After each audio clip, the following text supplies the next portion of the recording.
mythes perdus, des passages de l'histoire falsifiés et revus, de Ramsès à Mandela, que de vérité dues, en ignorant le départ, on est ensemble. A été reine, belle et puissante, Salomon rêvait de sa peau noire. Je chante pour raviver les mémoires, exhumer les connaissances, que la spirale du temps efface la reine de sa vie en moi. Makeda en moi. Oh, oh, oh. Oh, oh. Oh, oh, oh. Gravissons nos mémoires, il faut changer l'histoire. Elle part à la dérive, mais mon nom. Le savoir et la sagesse sont à portée de main. Écoutez, observe. Makeda était reine, belle et puissante. Salomon rêvait de sa peau noire. Je chante pour raviver les mémoires, exhumer les connaissances, que la spirale du temps efface la reine de sa vie en moi. Makeda en moi. Oh, oh, oh. Oh, oh. Oh, oh, oh.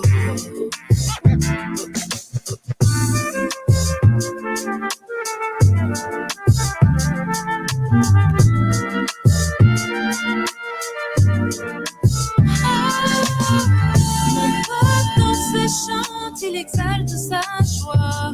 Loin de l'ignorance, il démontre sa foi. Riche d'or et de valeur, il répare les erreurs. Fils et filles, vous et moi, prêts au combat. Makeda était reine, belle et puissante. Salomon rêvait de sa peau noire. Je chante, raviver les mémoires, exhumer les connaissances, que la spirale du temps efface la reine de sa vie en moi. Makeda en moi. Oh, oh, oh. Oh, oh, oh. Oh, oh. Oh, oh, oh.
Well, good morning, good morning, good morning. 3 minutes past the hour, the 17th day of May. And when they say, it's supposed to say April shower brings on Mayflowers, but these storms that we have been having in May are just, oh my God, we lost power last night. Ooh. Horrible storms went through our area again, just causing all kind of damage and power outages. But we're back up. We're back running. Yours truly, Joe Dupree, in the building from 100 BLK to Black Station with my girl Jax, the art therapist, the life strategist, the author, and the speaker doing her thing out there in Brick City. What's happening, Jax? Good morning. What's up? What's up, Brother Joe? What's up, viewers? Good to see you guys. I can't wait for you guys to call in and hop in the chats. We have a lot to talk about. Joe, you know what's funny? I remember growing up all the time, them talking about April showers bring May flowers, right? Mm-hmm. So when I was away at high school, I always remember that. And this was back in like the late 90s. Well, no, I was in high school 90 to 94. But I remember starting to do my own, observation and realize like, wait a minute, it rains a lot more in May than it does in April. And it's been pretty consistent. So that theory, April showers bring May flowers, I think that's been kind of out of here for a long time because every year I watch it and I find out that May, it seems like it's way more rain than it is in April. Oh, look who are all piped out and dressed up. Yeah. Look who in the building, my brother from another mother. You know him from the open lines on 107.5 WBLS in New York City and keeping it real with Al Sharpton, as my man Reverend Al would say, I'll be back in a minute. Sharpton. It's my brother Fatim in the building. Good morning, brother Fatim. How you doing this morning, brother? I'm good. Good morning. Sister Jax. Good morning, Joe. Yeah, I'm a little dressed today because I gotta go to the homegoing services of my cousin's husband, and I was getting ready to sit down, and I saw that she called me, my cousin Angel, so I had to take that call because I'm doing a lot of stuff this morning.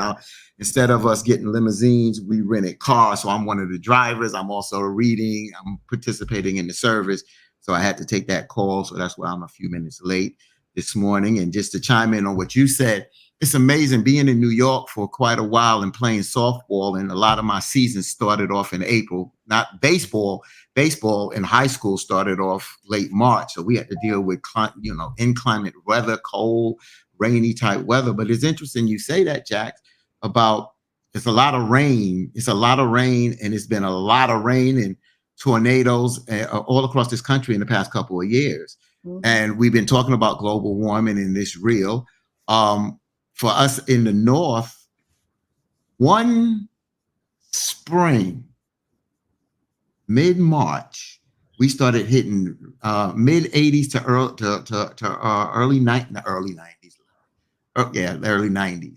And I remember trying to go to PC Richards and buy an air conditioner in March. They didn't have them. They had a few. They sold out. We hit a heat wave in March, went to April, 2 weeks, a little lapse. It was a hot summer, but most of the time, you're right. We don't get hot in the North until around Memorial Day on a consistent level. Weather-wise, a lot of rain. I've seen a lot of rain in April because of softball. Yeah. And then May, I still see a rain, as you said, Sister Jack. So I can't dispute that. I can't put everything on climate change, but the weather patterns have definitely changed in this country, and we'll be fooling ourselves if we don't, identify with it and take action of what we need to do against some of this inclement weather that we are facing here. That's right. I really- about 20. Go ahead, Joe. Now, I really asked myself, what can we do? I'm talking about. I mean, the weather. When I say that is, have we caused so much damage?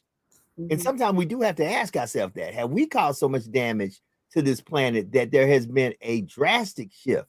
Because, like I said, where I live at, we're very used to hurricanes, but these sporadic cyclones that show up out of nowhere, these unearthly wind bursts. Last night, we had winds around 80 miles an hour in my area, where tree branches and power lines came down. As I said, we were without power for at least 3 to 4 hours last night.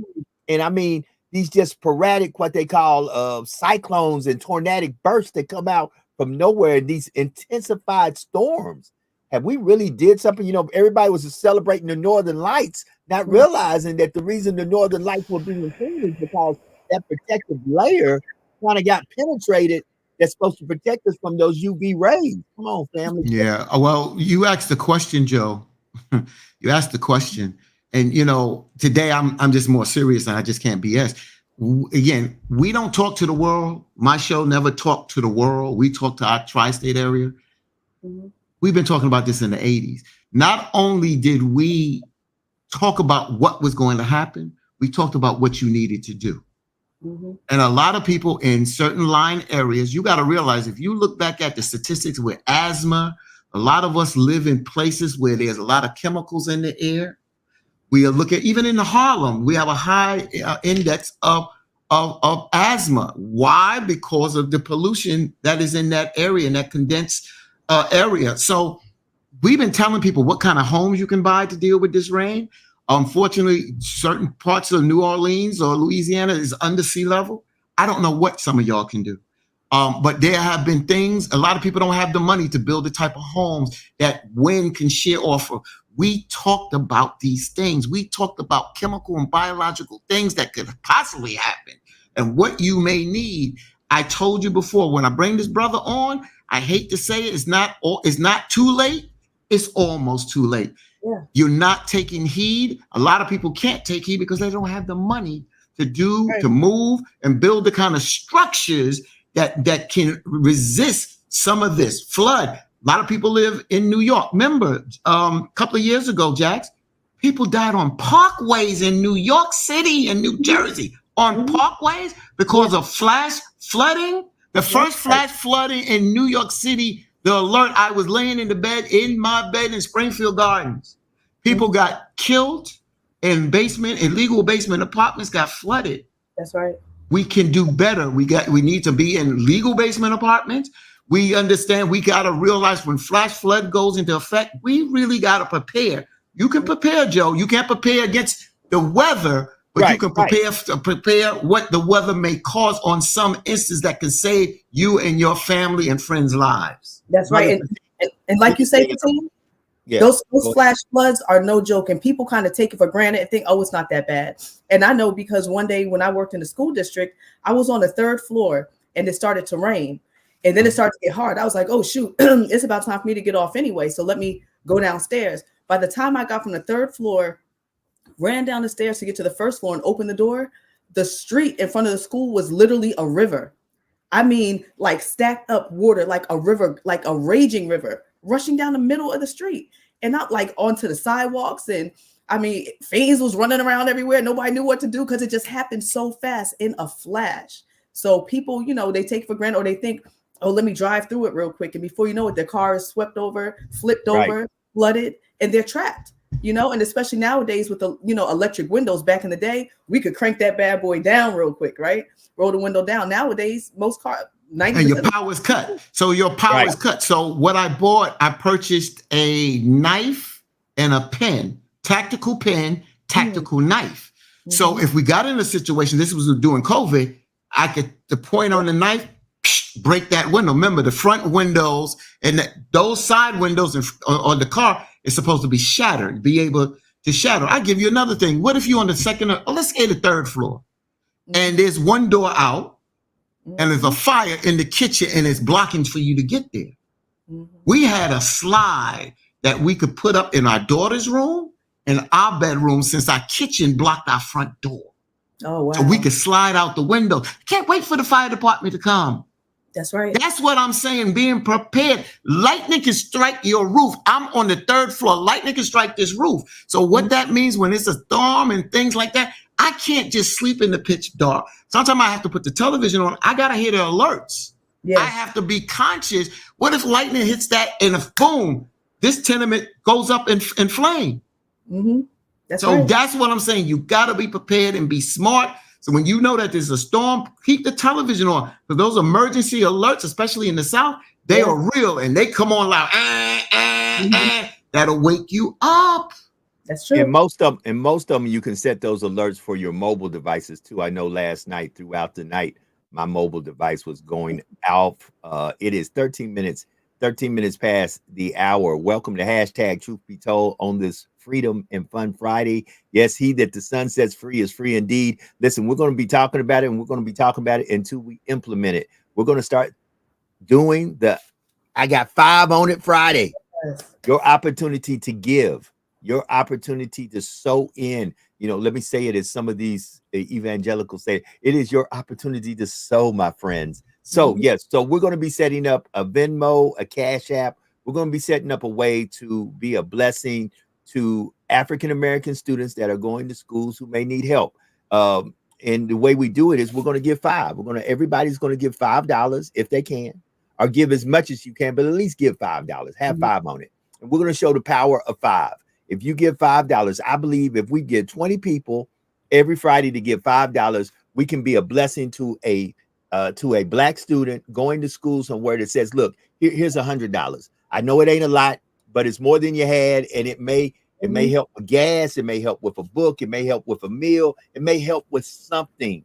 It is our way of giving back. We always talk about what we can do to help our communities, what we can do to help our youth, what we can do to help our people. Come on, family. We're going to implement this. We're going to have 5 on it on Fridays. And I'm actually following suit of a brother who's been doing this.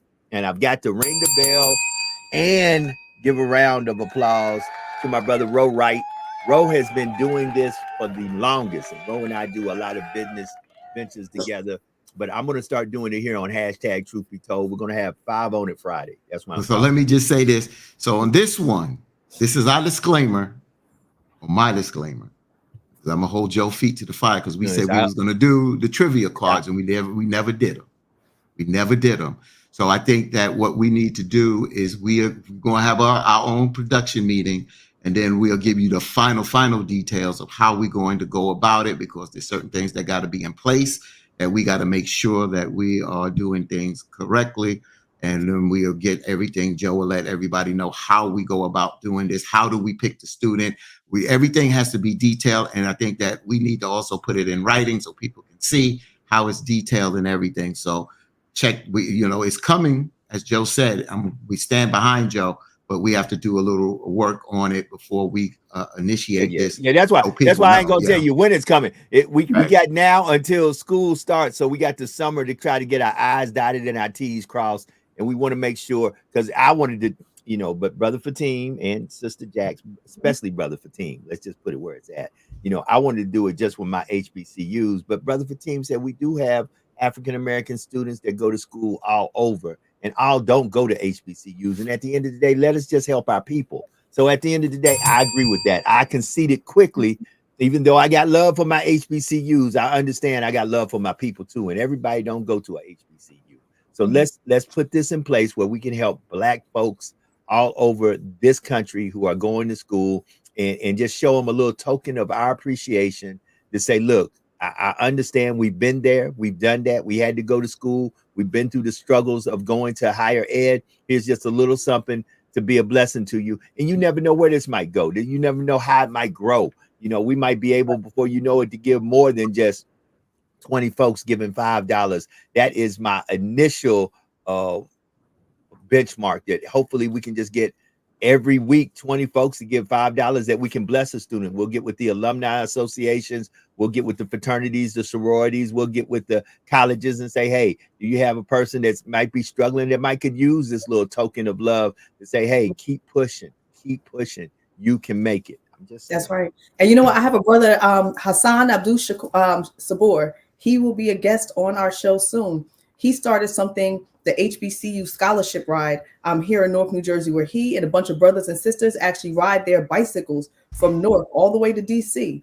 And they do this big fundraising process. And the what he's doing is growing exponentially. He's doing a phenomenal job. I spoke with him last night. So he can't wait to be a guest on the show. He also works in City Hall. He's an aide to a councilwoman, but he's a phenomenal brother and doing some phenomenal work, making sure these kids are educated and have the opportunity and the financial means to get what they need to get to where they need to go. So big ups to Hassan and everybody else that's out there in the community, and big ups to the parents who are sacrificing, whether it's the parents, the foster parents, grandparents, sacrificing to make sure that these young men and women get a good, solid education. And they're sacrificing some of their wants and dreams and desires to make sure these kids, these babies, have what they need to help to change the trajectory of their lives. So big ups to everyone. Yes. You know, and I was thinking about this. I'm going to throw this over to Brother Fatim. I just thought about this too. Not only do we have Black students that are going to higher institutions of learning, we have Black students that are going to trade school. Amen. These trade schools ain't cheap. These trade schools, and I should know that because for a while I used to be a recruiter for a trade school that taught people how to be diesel mechanics and do that. And I know these trade schools ain't cheap either. So we're just going to try to put our minds together and give a vehicle and a means to show a little love and appreciation to our Black students out there that are trying to better their lives. Because it was a lot of betterment means something. Yeah, a lot comes out of this conversation because I remember, you know, as being even in high school and college and after then, seeing a lot of trade school commercials. I don't see that many trade school commercials. Things have changed, not that people are not doing trades. I think that's why we have to have a conversation. That's why we have to talk to the young people. We have to talk about what the future is. What is the future? What is the areas that are blossoming? Where do we see jobs growing? We have to have those kind of conversations. That's number one. Number two, I saw what Joe talked about HBCUs. I agree with Joe. I totally agree. And I think that we can implement where we can connect time to time on the show, one HBCU organization at one school and another and what they're doing, and bring them on together and let them both speak about it and then connect them and let them start their own communication with each other. And we'll do that for the HBCUs first, because I think that's a start. That's not a hurt. And then we'll branch out. But I just think that there's so much. But we look at it through our mindset and our lenses. Things have changed. You understand? The amount of jobs that maybe those mechanic jobs out there, they are still there. But the abundance of them, things have changed. Things a little bit more technical. How do people get the technical knowledge to go to get this? Are we wasting time in high school? Why waste 4 years in high school where you can give them this type of technology and you don't give it to them? And now they got to spend money for a trade school or college.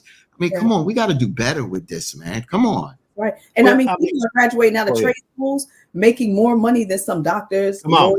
Judges, you know, they're electricians, they're plumbers. Your toilet always gonna need to be fixed. Your sink, they're truck drivers. We always need somebody to get products and service from point A to point B, be it by FedEx, UPS, or 18-wheeler. Come on, family. That's right. That's right. We're always gonna need stuff. You know, you get a house, you have an apartment, you might need your vanity installed. You know, something's gonna be leaking. That's not gonna be necessarily digitized where, you know, it's just the leak is gonna get fixed. Somebody needs to go in there manually to do something about it. So, you know, it's money into it, and it's a lucrative, it's an honest, you know, job. Also look into business so that you could then effectively run your company, because entrepreneurship. Yes, entrepreneurship. And there's another thing. A lot of us, again, I'm not telling people to go out there. A doctor should not be working 2 jobs. A nurse should not be working 2 jobs. There's certain career jobs. But again, that's why I'm saying you got to be paid for your worth. That's why there's more traveling nurses now that have gotten into the field, because they travel and they get a better pay at a better wage than being in certain locations. You know, so, and also being an entrepreneur, or also just limiting ourselves to one idea I have an electrical engineering technology degree. I worked in the data center computer operations for over 20 years. I worked in radio for over 30 years. So look at all that. I worked Macy's. I worked security, official security. I worked security with Reverend Sharpton. So I've done a lot of multitasking out there. And I went to school, and so to me, like I said, drum major instinct, be the best that you can be at whatever you're doing. But if you can be a chameleon, if you can, some jobs you won't be a chameleon, or some entrepreneurship you have to, like my man Cake Man Raven, when he started with those red velvet cakes in Fulton Street in Brooklyn. Cake Man Raven. Next thing you know, he's doing the big cakes on the reality shows on ABC and Oprah Winfrey when people getting married. Cake Man Raven, and he's still out there doing that entrepreneurship by selling red velvet cakes out of Brooklyn, New York. Became an internationally known figure. Wow! Look, and I want to say this. Go ahead, Jack. I like how you said about the traveling nurse, because when I was in court yesterday for with one of my students, I met his mom for the first time. So she's a beautiful, beautiful young lady. She's hilarious. I see where he gets a lot of his personality from. And she actually is a traveling nurse, but for pediatrics, but for babies actually. So she's been the nurse for like Gwyneth Paltrow and like all these other, celebrity, A-list celebrities. When they have babies and the babies are struggling with some issues, she goes in, she stays there for X amount of time. She was saying, Miss J, I make $400 a day, and she was so, so proud.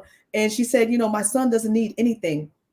I provide him with everything he needs. But unfortunately, her son right now has 12 open cases, not charges, but 12 open cases. And he is 17 years old. And I was blessed with the opportunity to speak before the judge yesterday. And I broke down. I was standing firm and still professional and polished, but it was just an emotional moment as he sat in front of me. And I could just see him from the back. And speaking about the greatness, because this young man is truly a diamond in the rough. He is intelligent, he's handsome, he's hilarious. He does use a lot of wisdom, honestly. He's a leader, and just to know that he's somebody in our community that's fighting for injustices for everybody else and making sure they get what they need, but he's going about it the wrong way. So being that he's going about it the wrong way, there's charges and consequences involved in that. So now he could be facing a lot of time. So the Attorney General's office was there for that deal with the youth, but also the Attorney General's office was there that deal with adult charges. So he is potentially facing being charged as an adult because he'll be 18 in a few weeks. So it's very, disheartening. So, I want to talk about that. Now, though Joe wants to jump in, but I want to talk about this, Jax. Go ahead, Joe, but I want to come back to this on something. Yeah. So I want to jump on what Jax had to say, and so I'll wait and kind of hope. Okay, let me say this. Jax said something that we really need to pay attention to, and I can't gloss over that. Jax said that she met his mother who is making $400 a day. His mother said, I give my son everything he wants. You can buy them everything, but there must be a deficiency, because this behavior is not a behavior that's just there. And sometimes our biggest problem, and I said this yesterday in a meeting, we talk about the problems, but we never address the behavior. And the behavior comes from a deficiency. Sometimes that deficiency, yes, you bought me everything, but really all I needed was time with you. Or time with my father, or time with somebody who would sit there, just buying people stuff and putting stuff in front of them, sometimes put them in a place where even though they have everything they want, need, and desire, they don't have what they mentally and holistically need. They need you to talk to them. They don't need you to buy them everything. You can't buy parenting. You can't buy love. You can't buy yourself into a situation where folks would just say, oh, you're just buying. No, there's more to it than I make a lot of money. I can buy them whatever I want.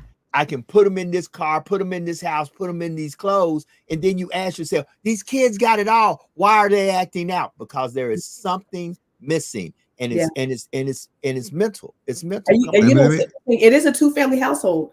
The father is there, but the father is reduced to the basement for this. The young man never shared it with me during art therapy, but I knew he didn't care for his father at all. He definitely had art with his dad and did not like him. And the young man said, look, my grandparents left me the house that we all live in. So when I turn 18, I'm kicking my father out.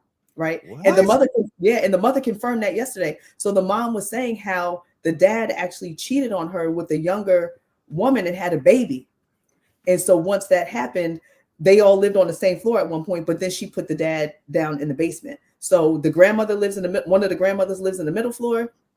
And then her and her son live on the other floor. But the son kind of stays at the grandma's house, goes upstairs with mom, it's back and forth. But the dad is down in the basement, and apparently nobody has any respect. And now the little boy is 13. The baby is 13 years old now. And the mom, it was funny because, well, not funny, but the mom said she was so angry when she found out her husband cheated. She was ready to kill the baby. She said, I was ready to get she's from Jamaica. She was like, I was ready to get my machete and kill the baby. But she said, now this little boy is 13 years old and I love him. He goes on vacation with us. The baby mama came over there for Mother's Day and said, can you show me how to cook some curry goat so I can give it to my mom, to eat because my mom loves it. So it's interesting dynamics. And like you said, Joe, it's not all about the financial part of it. It's so much more to the story. But go ahead, Brother Fatim. Yeah. So, Jax, you're going to have to not turn red as a pepper. You may disagree with me, and it's fine. It's okay. Because this is not personal. It's not about this person. You added another dynamic I wasn't going to mention, but now I'm going to mention it, but I'll get there. So I had to think of this from two perspectives. And excuse me for the words that I'm going to use, but then you understand. Some of our kids are the devil. Oh, absolutely. They're the damn devil. And they're bad. That don't mean we throw them away. It's just that we need to identify that behavior and try to get some type of assistance and help the best way we can.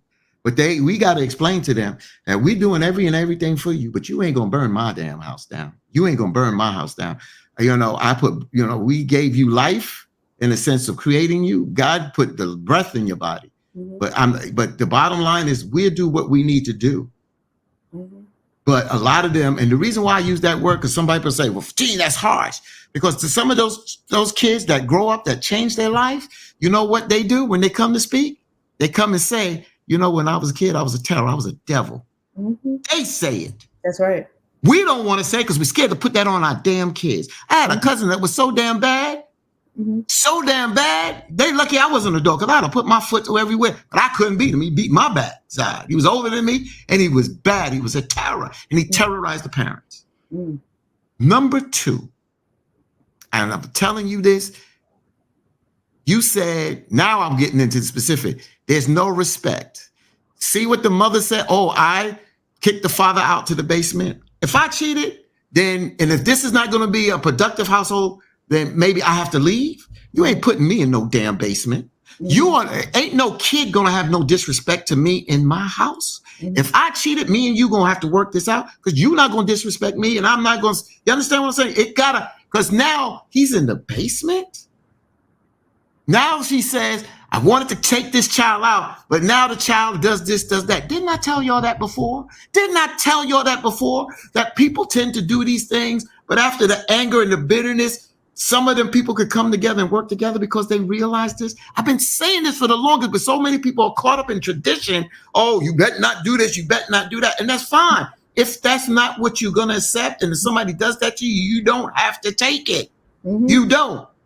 But you don't go out there and cause bodily harm to yourself or nobody else on that. If you don't want that, then go ahead and leave or whatever. But a lot of people that go out there and have children and this, that, and that, especially as men that go out there and have children, some women, not a lot, I just say some women, they're not happily about it. But as time goes on, they tend to, the anger tends to dissipate and they realize there's a child. And then they realize if you have a child and that father, the child to that child, the shoe is on the other foot. What if you was in that woman's position? What would you want that man to be for your child? That's right. You see what I'm saying? So I tell you, y'all can come. That's why I said you throw a lot of things out here, not you, my team, but a lot of people in the chat, you throw a lot of things until you walk that walk. You understand? I don't have no outside children, but I tell you, I hit this table hard. If I did, I'm a father to them. Ain't nobody gonna tell me I can't be a father because of some vows that I've taken. Yeah, I'm sorry that I hurt you. I'm sorry that maybe the choice I made was not the best choice, but damn it, nobody is gonna tell me I can't be a father to my child. Nobody has that power over me once I create that child. That's right. And it's unfortunate how many people actually, men will get a girl pregnant and be like, oh, well, I don't want nothing to do with the baby. They'll intentionally have unprotected sex with the girl, knowing the possible outcomes, but will tell the girl off the bat, like, my bad, like, I'm not raising this child, and you have some women that have babies and be like, oh, well, I ain't raising this kid, and they don't want the child either. So it's unfortunate on always, Go ahead, Joe. And looking at the whole diaspora, what y'all talking about, there's multiple ways you can put that together. You have men that don't want to have nothing to do with the baby mama and the child. You have women that don't want to have nothing to do with the baby daddy or the child. You just have many different combinations. The sad thing is the one person that suffers in all of this, and I can speak from my own heart, is the child. Mm-hmm. And those childs grow up to be adults. I can speak to this. Y'all just went down a rabbit hole that I can speak to. Mm-hmm. And listen, y'all, here's the biggest thing that none of us even put in the calculation is that when these children become adults, they then will sometimes confront their adult parents in an adult manner. And many a times this may not come across in a very loving, liking manner. There will be some vile, venomous things said, because at the end of the day, all this hurt, pain, and issues was carried by the child. I can honestly say that because all my children are not from the same woman. I have multiple women I have children from. However, just like when a woman with a child meets a man and says, you got to take this package deal, I've been that way 10 toes down since day one. Hold up. Understand, if you meet me, these are my children. They have mothers, and you got to take the package. I come in saying you got to take me as a package deal, just like the women say, oh, you got to take me as a package deal. And many times men don't do that. And I ask myself, wait a minute, this woman's got this child, and now you've got to be the surrogate dad and stand in the gap. You have to do the same thing with my children. If I got to be the bonus dad, you got to be the bonus mom. Just saying, we got to pay attention to the children. That's right. Too many times as somebody just said, we have too many dysfunctional families. Yeah, why don't you read that? Let's just read that. So Eddie Bonnet says, so true. Cheating doesn't disqualify you from being a father, but we see people who have been cheated on using the kid as a weapon because of their hurt. And as you just stated, Rhonda Hairston says, yes, children grow up to be hurt adults, adult children, dysfunctional families, ACDF. That's it. That's it. And how I learned this is one day I was at my softball game and my manager, I won't call his name. It's not necessary to call his name. The point is not to put his name out there, and he's not embarrassed about it. But he had his children, and I noticed he had multiple children from different women. So I asked him one day, and he was older. He was his man, and I said, "Yo, what does your wife have to say?" And what he came out of his mind, I thought was a little over the top, but I understood. I took away from that because I knew his wife, and his wife was just a sweetheart of a person. But he says, she has no control where I put so-and-so. And if I make these children, I'm going to be a father to my children. So I didn't look at all that stuff. I didn't look at, I didn't look at that. I thought that was disrespectful. But what I took from that conversation at 20, I was playing softball, about 21, 22, is saying you always have to be a father to your children. Some women make it difficult, though. Sometimes they make it very, very difficult to be a father to your child when they use that child as a pawn to get back at you, and they vile and they venom, and then when you go into a relationship, they disrespectful to your girlfriend, spouse, or whatever. That it becomes hard to the point that you do have to draw a line in the sand. I must have to say that. And you hate that you can't be a parent, but if the other parent doesn't allow you to be a parent, but if I have to take you to court to be a parent, to do what I need to do, I'm gonna do what I can do to be a parent to my child. So. That's it. right. You know, and unfortunately, what folks don't understand is the courts can only do so much. You know, it's like I tell folks. You know, yesterday I Now, had the to court tell can make you if am I supposed to have visitation rights every other weekend? That'll be enforced. So your ass gonna sit in jail. So yeah, so but that's brother what I'm Fatim, talking brother, about. yeah, and I understand that, brother Fatim. But let me put this in context. Just like I had to tell somebody yesterday, the courts can give you a restraining order, but that don't mean that person won't come and try to kill you or That's break the enough another restraining story. order. You know, and no, I'm just saying. I wasn't when it talking comes about down- that. I'm talking about no, hold it spending time with your child. That's what I'm talking right there. Hold it. And the courts can watch this. The courts can say, yes, you're supposed to watch this, because I've seen this. Like I said, you in my wheelhouse.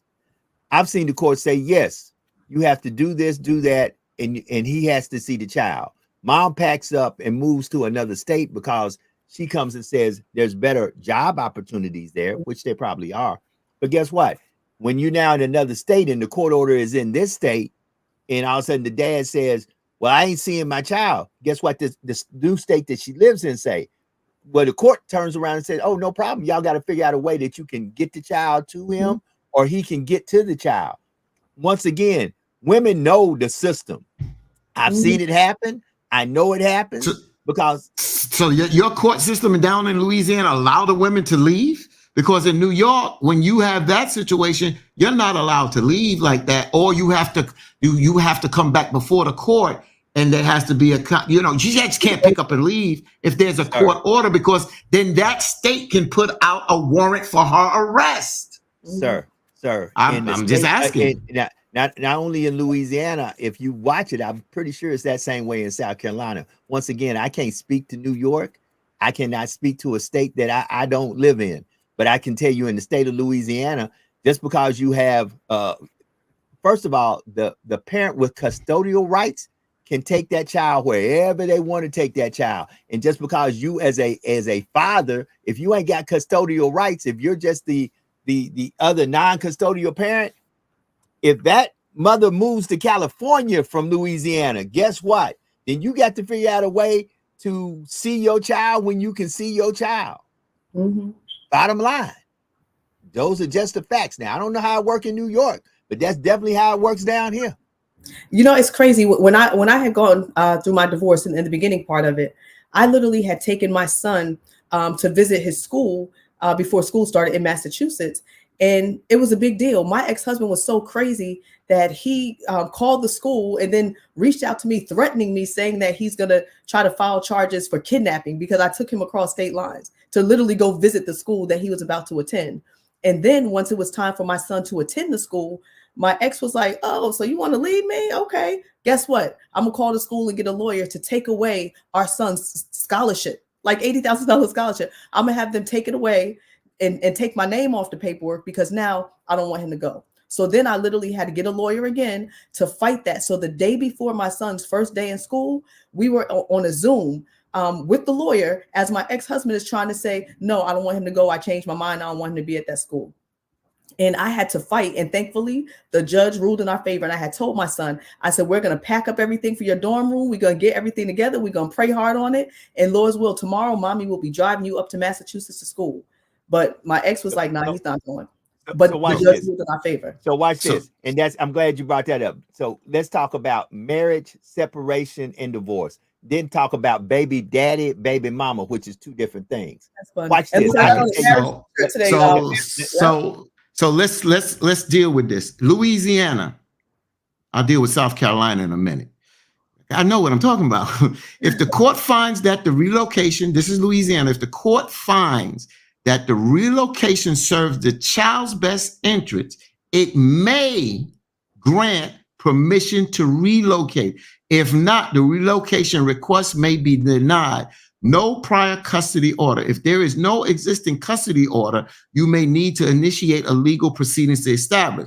So like I said, if there's an order in place, you can't pick up and leave. In South Carolina, a custodial parent who wants to move out of state with the children must act asks a judge for permission. If the other parent objects to the relocation, the court will hold a hearing to determine if the move is in the child's best interest. You can't just pick up and leave, even though it may be better, and the court may grant that. But you gotta go through the court. If you don't go to the court will issue a warrant for your arrest. So that's what I'm saying, Joe. You may see this happen, but it's not legal.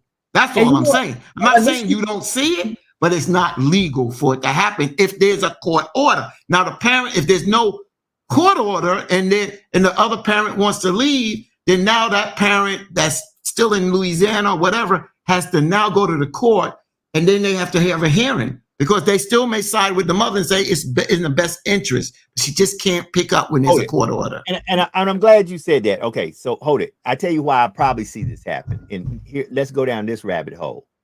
You know why you see this happen? And most of the time it happens because guess who winds up with the court cost and the financial burden when they have to bring that to the court? It's the dad. It's the dad. For prime example, in the state of Louisiana, if any type of change has to be done to support, the dad has to pay the court costs. Those court costs can be astronomical.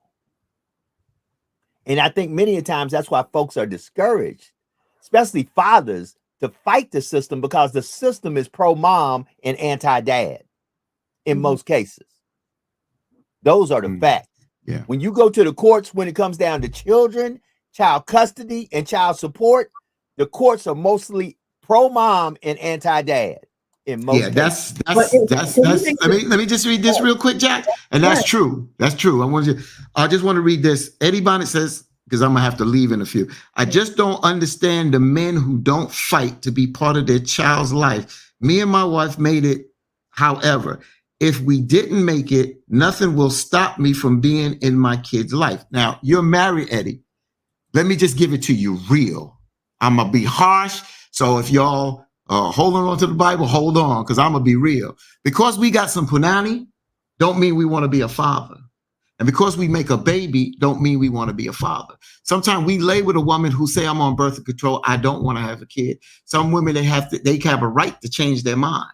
Remember what Joe said about how the court system is. Remember, our rights as men, when we say we don't want to be the father and we don't want you, to have this baby, even though you said you wasn't, now you do, we don't have no rights over your body.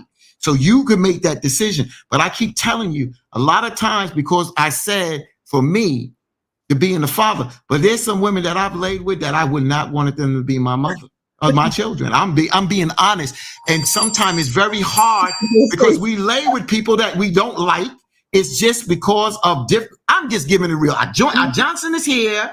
We need some so-and-so. Oh, it's good. And that's the bottom line. We ain't looking to make a family and a baby, but we are taking the chance to do that. And that's the reality of it. And that's why we men have to be more responsible. Women got to be more responsible. We all got to be more responsible. But because we create a baby don't mean we want to be a parent. That's right. And you know what? And that's where it still goes back to discipline. You know what I'm saying? Like, and look, KC says strap up, facts. And discipline, because when we are so undisciplined, it's consequences. If you're greedy as hell and you eat a lot, more than likely you're going to gain weight. Right? You don't have discipline with your mouth. Now your ass is fat as hell. It happens sometimes, right? I know. So say that again. I know. So it boils down to discipline. So we know if you're having sex with a girl, if a girl's having sex with a guy, if that thing come off or you don't, whatever, there's a possibility of having sex. So I'm having a baby.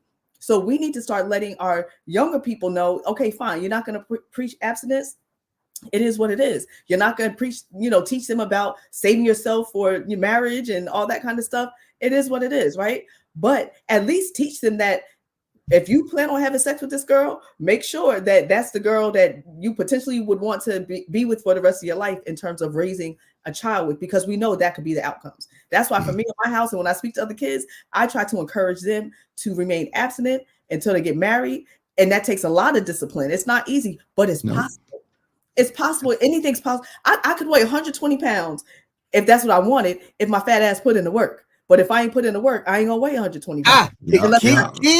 Key thing you just said there. We don't achieve what we say we want because we're not willing to put in the work. That's where we need to drill down on 50 million things in 50 million different categories, because we can sit here and talk, but until you say to yourself, I'm going to do the work to achieve the results I need to see, it will never come to pass. All you'll be is a bunch of hot air. So that's and then the parents is a bunch of damn hot air when they don't talk to their children. When I heard somebody tell me, I don't want to call him out because it's not fair, he's not here, but we got into a big debate. I ain't talking to my kids about sex. You a dumbass. Yep. You're a dumbass. Because if you're not gonna talk to them, you're not making sure that they equipped. Oh, I told them they don't supposed to have this, and that's the bottom line. That's just, to me, that's stupid. Because you got to make sure that they are equipped. Then I'm talking to us men. Come on, men. Y'all want to have a man-to-man talk? Tell me after you climax, what's the difference with having a condom on and not a condom? Oh, I like the natural feeling. Man, it don't really make that much of a difference. After you achieve your goal of climax, you're done. You understand what I'm saying? Let's be real here this morning. I ain't got time to deal with that. But Joe, you're right, and Jax, you're right. We are looking at it from putting in the work as adults. But what about us training our young adults properly? How many of us have, again, my wife did more of the sexual conversation with my daughters. But if she would have told me to do it, oh, damn right, I'm dead in there with them. They would have been uncomfortable, but daddy ain't gonna pull no punches. That's right. And with me, like I'm real with my kids, you know what I'm saying? Like keep it. And sometimes they be like, "Oh my God, you are too real." Like fall back. But I'm like, look, I have to tell you the truth. That is my job, to arm you. So even though I believe that we should be going, our household in a certain direction, according to the Most High, you know what? I'm gonna still keep it real, because you still need to know. I'd rather give you the proper information and arm you with the tools you need than for you to hear it from somebody at school or in the street or finding it on YouTube or TikTok, and now you're getting misinformation. I'd rather give you the best real life experiential information as possible. Yeah. So the comment up here, hold on, I'm gonna read this comment because I need to home in on this. Eddie Bonnet says we older men need to show these younger boys responsibility. Let me say something to that, brother Eddie. I agree to that to this point. If us older men are doing it right, because many times when I sit with younger men in some of the environments that I sit with them in, here's what I come to find out. We tell them what to do, but then they see what we're doing, and guess what they say? Y'all some real hypocrites. Y'all some real hypocrites, because you telling me how to treat mine and handle mine. But the truth about it is, I saw you at 3 o'clock in the morning tipping out of Miss Parker's house. So hold up, brother. Hold up. See, real men who are doing the right thing need to show these young boys how to be responsible. But guess what? If you talking one game, these young people these days, they are very observant, and they see things that many a times you think you nickel slick and can't show. But the truth about it is they see it all, and then they comment on it because they look at you and say, "Yeah, I hear you talking, Pops." That's when you know they done seen you and caught you out there in some bull. I hear you talking. Yeah, so the problem I got with the statement you made, Joe, is the real man comment. I got a problem with that, because now you're saying only real men are the ones that are responsible. And I have to go back to, and I'm one of those men that take on trying to be a more responsible person, but to be an example and a role model for the younger ones. But I will not say real men, because Charles Barkley created this conversation a long time ago. He said, don't look at me as no role model, because I'm not your damn role model. That's not my responsibility. That's your dad's responsibility. I'm not your role model. I'm an NBA ball player. I go out there, I play ball, I throw the ball at a person, I'll fight. I'll do that. Don't come to me looking at me as a role model because I'm a professional athlete. That's not my job. My job is not to be a role model. So when you start to say real men, we have to be very careful, because when I'm 22 to 25 or 22 to 35, if I choose not to be in a one-on-one relationship and do my thing and try to be, what I'm saying is respectful to women, but there you go. Again, you can say that. You cannot put that on You can't. Brother I don't Fatim, like. I don't. It comes down to an Brother Fatim, individual you know choice. what? I don't There's like that 50 whole thing there's about 50 real men. Real men. There's 50 million things I don't like either. But guess what? I Yeah, said but what I don't said, and say I stand. real Oh, men I'm because not broad everybody ain't brushing. going down. I'm not. And I'm everybody not ain't broad. getting married. Ain't everybody going to get a job. Everybody I'm ain't not doing that. broad. But that's not a real man. Hold it. Your definition of real and my definition of real might be two different. So then, what's your definition of a real man? No, answer the question. Hold on, brother. Before you try to see, wait a minute. I ain't trying nothing. I told you I came at you because I don't like because it's like elevating some men over other men. At the end of the day, they don't walk in the light as you're called a real man. They're not a man. Brother Fatim. I'm Some with things that are Fatim, said that you may not agree with. Exactly, Jack. You can't do that. No. I'm saying I'm down with Joe. With what Joe's saying, even though he's not going to give us a definition. See, brother Fatim, you want to be right. I'm not trying to be right. Hold up, brother Fatim. Hold your horses. Well, every once in a while, your ass need to be checked. So hold on. And check me, brother. Go ahead. Hold on. In love, I'm saying this, brother Fatim. Your definition and my definition may be two different definitions. And you're right. I need to give my definition, and I will. But once again, we're going to have this conversation a little off camera because we still have people on camera and we have people on the phone. But I think we brought up a good point. What's your definition of real men? I like this conversation. Yeah, what's your? I mean, you the one that made the statement. Hold it. My definition of real is authentic. Somebody who will say the following. Okay, watch this. Brother Fatim, I can look at you. See, here's the thing. You want to be right. I just want to be in my definition of what I call in an area, in a space where I can be right and wrong. For example, I would appreciate a man who would come to me and say, brother, you really need to treat your woman a little bit better. There's some things you need to do. Now, mind you, I have made mistakes myself. I've cheated. I've lied. I've did this, and I was wrong. See, but when men try to tell young men, this is how you need to do it, and the young men, you give them all this stuff they need to do right, but you ain't told them the truth. And they may have seen you out there. They're going to look at you like you one hell of a hip. That's why they hit you with that. Yeah, go ahead, Pops. I think we got a caller on the line. Let me go to this caller. Eddie Barnett, are you there? No, wait a minute. No, I'm just saying, hold on. But we having a discussion. We having a discussion. But go ahead. I want to respect the caller. The brother called in. Hold on. Eddie Barnett, are you there? So wait a minute. Let me see. Can I get Eddie this way? Eddie, are you there? Yes, I'm here. Can you guys hear me? We can hear you now. Go ahead, brother. Awesome. Good to be connected on the show on this morning. Great conversation that you're having. Hello, Sister Jax. Good to see you on today.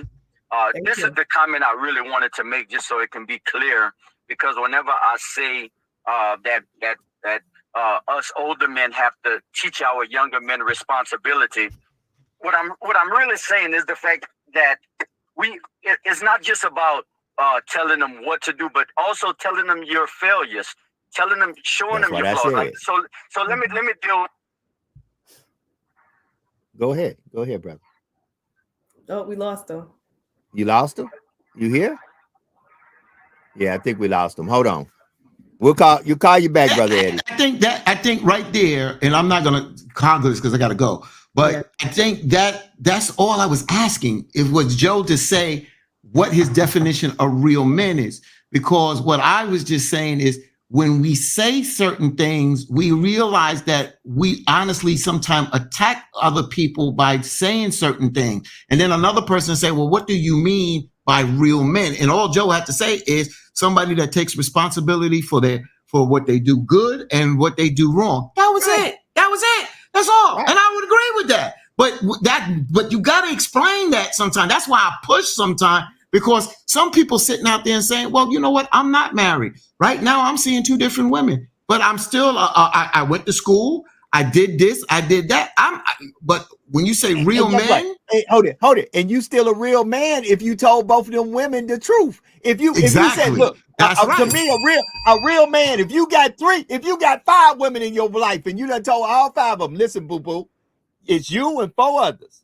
And at the end of the day, I don't know what I'm going to do with any one of y'all. And at any given time, I might be out dating one of you. I might be out eating with one of you. One of you might come and spend the night. It's my house. I pay the bills. It's my damn business. To me, if a dude does that and all 5 women say, hey man, you told me I'm good with it. I know if I'm a point guard, a forward, or a center, not to say it like that. And vice versa. When women do that with men, hey baby, all you got to do is pay bills and blah. There's other men that'll be here.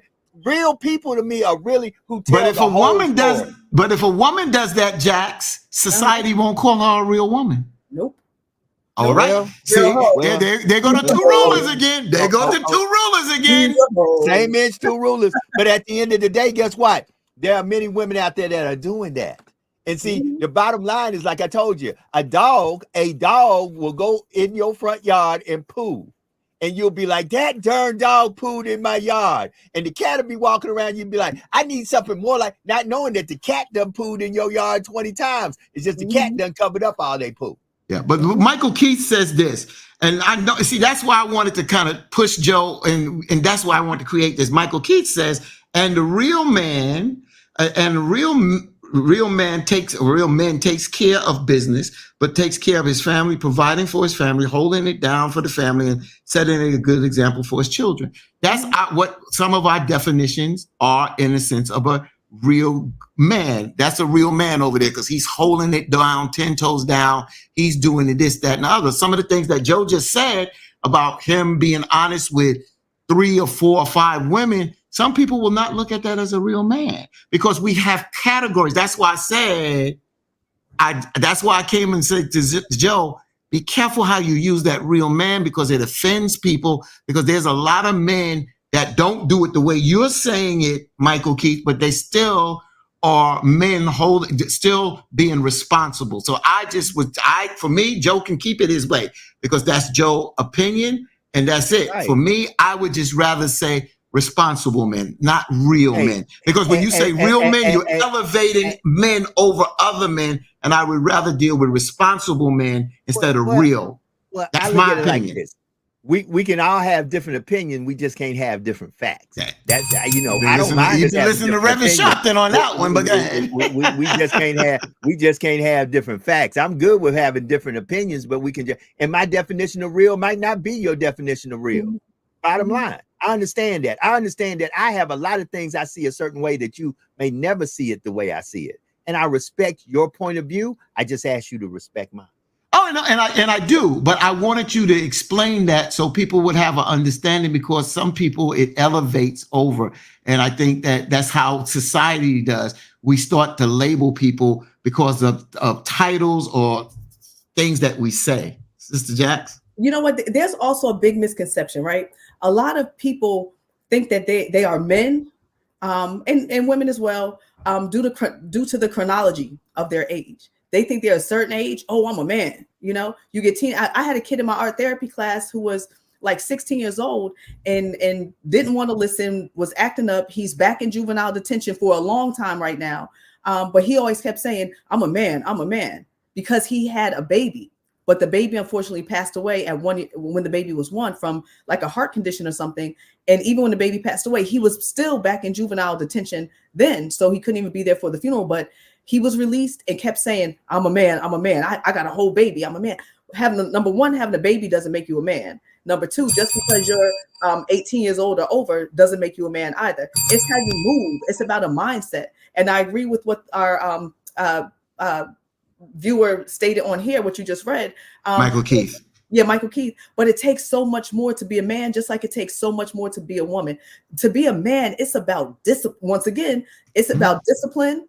It's about being a provider. It's still about, being able to love on and still nurture your family and those around you. It's about being a leader. And it's just about, still doing the right thing. And like you guys said, being transparent, telling some of the things that you did wrong so that maybe you could stop somebody else from doing this, making some of the same dumb, wrong decisions. Right. And it's about being accountable for your actions. Yeah. Joe. Hold on for 1 second. Hey, Brother Joe. Yes, because I wanted you to speak to Brother Fatim. So I've got Brother Barnett on. Brother Barnett, the floor is yours. All right. So I don't know how much I got in, but real quick, what I was trying to share was the fact that What I show, I'm not really on the real man debacle because I know that can go many ways. But I'm just talking about the comment I made concerning us older men showing our younger men responsibility. And I know, brother Fatima had mentioned the fact of, whenever we have these urges and these desires, that many times we go out there and we just out there sticking it, but don't really want the responsibility that comes with it. And when I sit down with my sons, and I can only speak with that, because what I share with them and I show them in responsibility is the fact that, hey, Dad, this is what I'm trying to do, and this is how I'm trying to raise y'all. Not having the knowledge of being a father, because I didn't have my dad in my life, to show me the way that I am today. But I show them, the strength, the things that I do tell them, hey, this is what you should not be doing. 2 nights ago, we read 21 things that helps a boy to become a man. I had them, both of my sons, read those things to show them, it's about integrity, keeping your word, communication, having good communication, just 21 different areas that helps them to become men. But I also sit down and show them my weaknesses and share with them, some of the things that I struggle with as being a man, and some of the things that I struggle with while trying to be a man myself, but at the same time raising you guys to become men, and showing them like, hey, look, if I tell you that if you turn down this road here, I bust 4 tires, and you still want to turn down that road, then come on, you're gonna have to face the consequences for those actions. But I'm gonna tell you as your father, hey, don't turn down that road, even though I probably turned down that road many different times and bust 4 tires, because me learning. But that's just what I was just trying to share. So Eddie, let me respond to that. So first of all, kudos. I applaud you. You took you made the effort. You made a conscious effort and decision to get married. You and your wife have children. And you're that upright, standing individual. Like you said, you're not perfect, but you are about instilling and showing that example of that. And I applaud you for that. When you put out this statement here, I like sometimes when we make these statements. We make these statements, but we don't really break them down. You said in your statement, I just don't understand the men who don't fight to be part of their child's life. And I went there for a reason, because I know what you mean. You mean that people that create their children and they just tend to abandon their children. I went there because at times we don't look at the flip side, that everybody's not like you that is married. And they're out there, and I hate to use the word fun, but they're not moving in that way. And we got to realize that we have to deal with the consequences. There's a reaction to our actions. I just was out there saying that every time you lay with a woman, the person don't want a child. The woman has the power saying, I'm going to get an abortion, or I'm going to take the after pill, the morning after pill. And then there's some men that lay with a woman, and then when they create a child, they don't really like that woman. They don't really care for the woman. They don't even want that woman to be the mother of their child because of how their lifestyle is. Unfortunately, you then laid with her. But the bottom line is, that's why I was just saying that you said you don't understand. And I was just giving you some reasons, not to say that they're a legitimate reason, but there are reasons out there that why some people do that. And I love how you mentioned all those reasons. So when you dial back and ask yourself, with all those reasons, how could it be prevented? Yes. Okay. And you got to think about it. But I look back at some of the things that I did, and I cringe if that woman would have said I was pregnant. Yeah. And I look back at it because I wasn't thinking like that. And we like to use these little cliche, playing chess and checkers. Well, damn it, I was playing checkers because I was definitely not strategizing back there playing chess. But then that's what I was saying, so then it goes down to some of the deeper conversations that we must have as a community.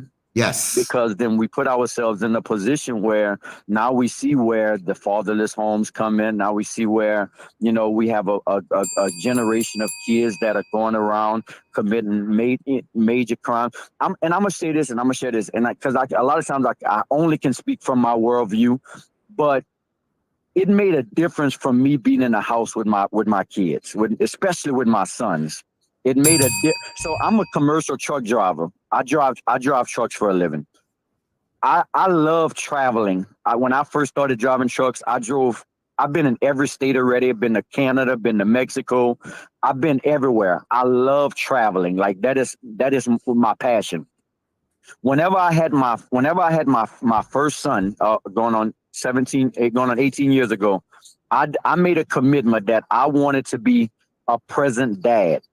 Amen. I don't regret it at all. So, and the reason why I'm saying this, some of the things that my sons, I look at my sons, like I was smoking, I was doing wrong at 12, 11 years old. Like I was really out of control. Like my mother, I did some stuff to my mother, God rest her soul, that to this day, I have to apologize. And like, man, I can't believe I did those things. But me watching my sons, and I'm especially dealing with my sons, my daughters, that's a whole nother conversation, but watching my son, there are some things that I know my sons would try to get away with if I wasn't home.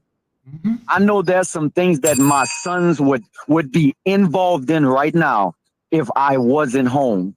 Like I can watch how whenever they mom say something, my 17-year-old, you can see the attitude, but then whenever I stand up and or just look at them, everything changes, right, which in turn puts them in a position. Like both of my sons have jobs right now. They're not out there. I was smoking at 12. Like I tell my sons all the time, man, I was doing drugs at 12 years old. Man, I'm thankful. I get a chance every night because I hug them. I smell them. I know they ain't smoking. I know they're not doing some things. They don't talk so rich. Now, I'm not going to say that they are perfect. I know that, but I'm just saying, man, and that's why I advocated so much. It's important that if we are going to make these kids, then we need to be present with these kids. Our community cannot afford to be irresponsible. We cannot afford it, right? Because we are losing too much. Yeah, I'll say this because I got to go, y'all. Eddie, I said earlier, and I used the extreme word, the devil. Eddie is example of what I was saying. Basically, take the word the devil out there. He said at 12 and 13, he was doing bad things. But look at him now being the example that he is doing. And that's what I'm talking about. That's why I said we got to be very careful. What's that word that Joe used just now? The real men. Because from Jax, Joe, and Brother Eddie, from the outside perspective, people in my community looking from the outside would say, oh, this brother went to high school, graduated. I went to college. I graduated with honors. I had a job. I had my own apartment, but I had a failed marriage, the first one. Mm-hmm. No matter who fault it was. Mm-hmm. I was seeing different women. Right. You know, from the outside, people say I'm a real. That's why I say we got to be very careful, because when you put these titles on people, you understand, it's interesting. We are trying to be responsible. As I got older and once I started to have children, I knew that I was an example. I became an example for not only myself, but my children, but the kids in my community. And I keep saying this, but I'm going to try to get this brother on. He's an attorney now. I let him tell you the story. Let him tell you the story. I had to challenge this kid in the community. I realized that. That's why I wear baseball gear, my baseball hat, because when I need to get to the young, sometimes I have to look like the young to get to them. Because sometimes they see me like this. They think I'm in a different category. So yeah, I do this, but I can do like them. You ain't gonna have me sagging, showing my backside and my underwear. But what I'm saying is sometimes I have to get to them so I can get to them and pull them. And once I pull them like this, now I can get and I can talk to them, because now they understand when I'm in this. And a lot of people forget that, and we put ourselves on levels, and that's why we create generational gaps through conversation and communicating with our young folks. Great job, Eddie. Commend you, my brother.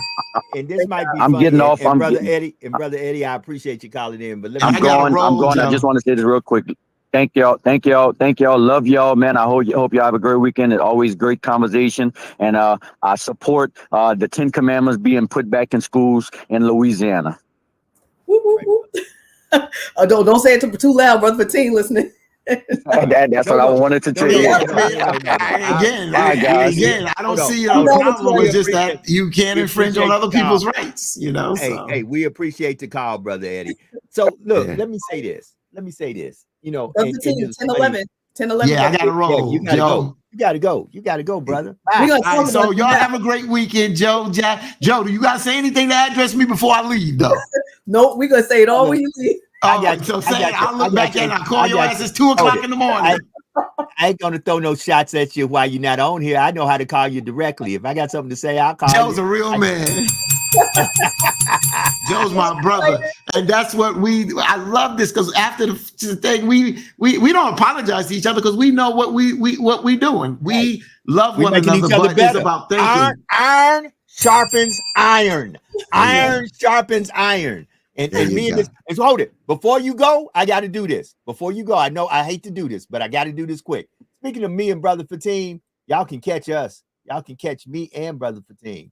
I put it right there. Yeah, I did it. We're going to be at the Essence Music Festival of Culture. Yeah, July the 4th, the 5th, the 6th, and the 7th in good old New Orleans. Do you want to have your business, your brand in front of over 500,000 people for 3 days? You need to get with us. Get with us. Either inbox me or Brother Fatim or give me a call. Same number as the call-in number. And we can discuss to you some very affordable ways that you can have your business or your brand at the Essence Music Festival with me and Brother Fatim. I said what I said, Brother Fatim. Be safe, be blessed. Our prayers and condolences go out to your family, and travel safely, my brother. All right, y'all have a great weekend. I'll be in touch with y'all. All right. See you later. All right. Now that he's off, we can say that joke ain't shit. Yeah, now Jax. We love you, Brother Fatim. We know you ear hustling. We know you ear hustling for saying. we love you, Brother Fatim. So Sister Jax, you know, it is 13 minutes past the top of the hour. And great conversation, because many a time we really have to, as I say all the time, hashtag start with self. This conversation makes you look at the man or the woman in the mirror and ask yourself, what is it about me that I can change to make myself better for me, my house, my street, my community, my city, my state, my nation, my world. If you make yourself better, your betterment is not only a blessing to you, but a blessing to everything around you. And many a times, our biggest problem is that we don't understand that, like, that side of the equation gives the best to everyone. When you're on the other side of the equation and it's nothing but negativity, that negativity is then distributed everywhere I just said also. And many a times that's what we miss, that when we are negative, when we are out there spewing venom, when we are vindictive, and when we are all about revenge and it's all about me, all you're doing is really just that energy is vibrating to everything around you. Then your kids are acting crazy. Your significant other is acting crazy. Your street is acting crazy. Your neighborhood is acting crazy, because all of a sudden, and if you got all these vibrations, then you ask yourself, why are we so messed up? You and I, best laugh I've had in a long time. Right? Not in my life, but in a long time. Man, I rode around this hood I live in a city. I believe when it comes down to size of cities in the United States of America, I think I live in the 231st largest city. Not a very big city, it's a small city. But even here, we've got Jordans for rent at astronomical prices. We have, if I drive by 5 corner stores in my neighborhood, not one of them is owned by a Black person. If I drive through my community, the houses look dilapidated. They're what we call shotgun houses. One way in, one way out. Some only have a front and a back. Don't have central air. Some of them don't even have air conditioning units in the windows. They have box fans. Yeah.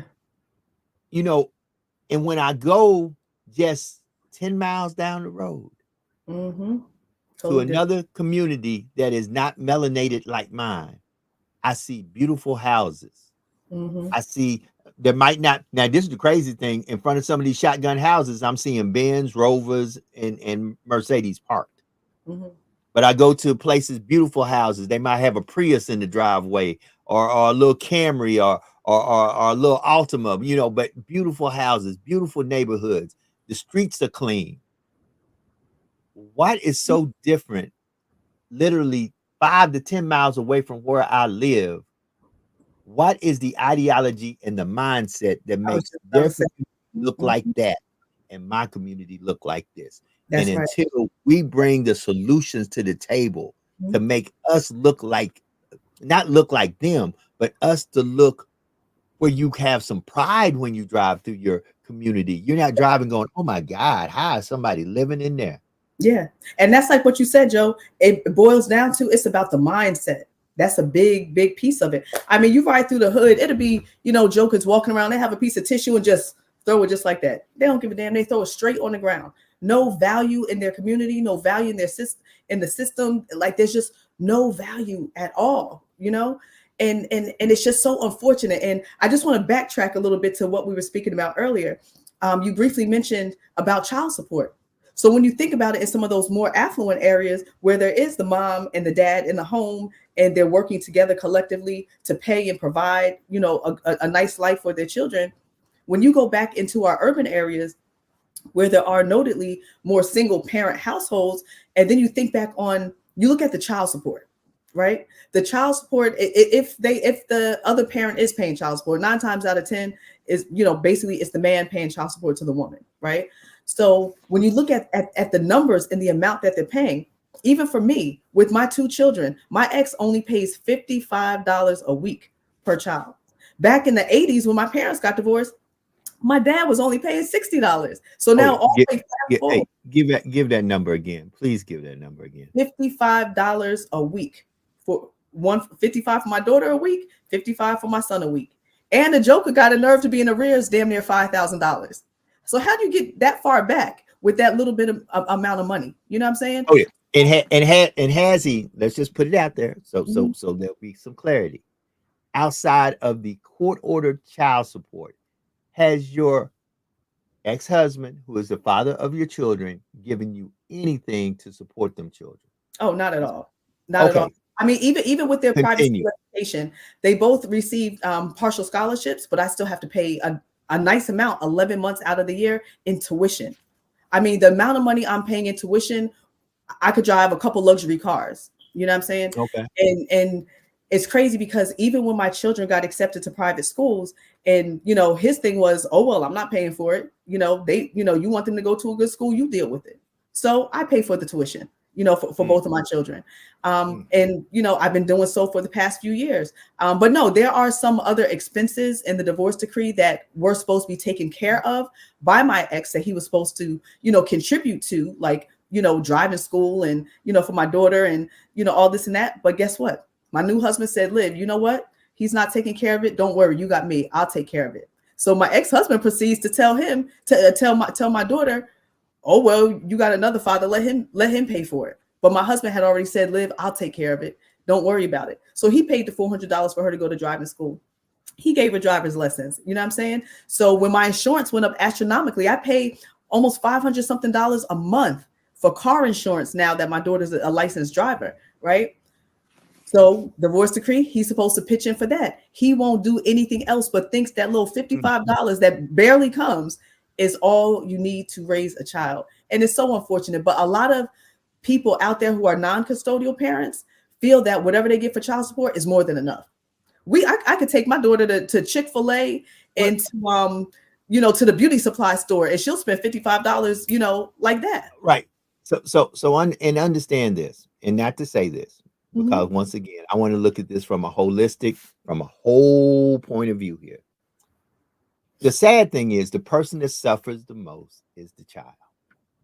I can tell you that because I've been on both sides of the spectrum. The person who suffers the most is the child. And here's the crazy thing, even with what I call the bonus moms and the bonus dads, because I don't believe in the stepmoms and the stepdads. I just believe that you were blessed to have more than most. So there's your bonus. But even in that situation, we as adults need to sometimes do some adult things and talk to other adults and say, hey, this isn't adulting. And it isn't productive for the child. Because what you show them as children is what most of them will reflect back to when they become an adult. Do you know how many times I haven't dealt with a situation because of the trauma that I had as a child and the things I remembered as a child? There have been some good people who have probably came in my life that I have treated horribly because of my childhood trauma.